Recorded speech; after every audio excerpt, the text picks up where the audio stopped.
একদিকে দীঘার জগন্নাথ মন্দির আর অন্যদিকে শ্রীক্ষেত্র পুরী। চলুন জানি পুরীর মন্দিরের থেকে ঠিক কি কি আলাদা রয়েছে দীঘার জগন্নাথ মন্দিরে।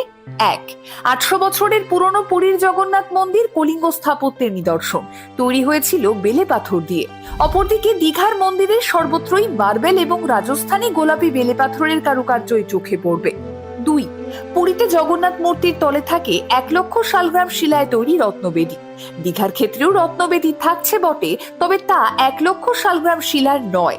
3, পুরীর মন্দিরের আদলে সবটা করার চেষ্টা করা হলেও দীঘার জগন্নাথ মন্দিরে থাকছে বিশেষ কিছু চমক, যেমন থাকছে দীপস্তম্ভ। উজ্জয়িনী মন্দিরের দীপস্তম্ভের আদলেই তৈরি হয়েছে এটি। 4, দীঘায় থাকছে আরো এক নতুন সংযোজন, পদ্মকুণ্ড।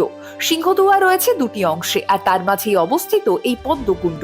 5, পুরীর মন্দিরে প্রসাদ হিসেবে দেওয়া হয় খাজা, কিন্তু দীঘায় প্রসাদ হিসেবে থাকছে প্যারা এবং গুজিয়া।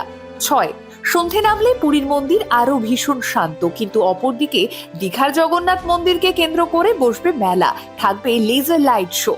হ্যাঁ, এটা ঠিক যে পুরীর শ্রী মন্দির যেমন 4 ধামের অন্যতম, যেমন ঐতিহাসিক নিদর্শনের জ্বলন্ত উদাহরণ, হিন্দু ধর্মের মানুষের অন্যতম পবিত্র স্থান, ঠিক তেমনি দীঘার বুকে গড়ে ওঠা নবনির্মিত এই জগন্নাথ মন্দিরেও থাকবে প্রভুর বাস।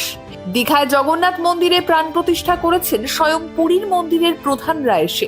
তাই কমেন্টে জয় জগন্নাথ লিখে এক্ষুনি ভিডিওটা বন্ধুদের সঙ্গে শেয়ার করতে ভুলবেন না।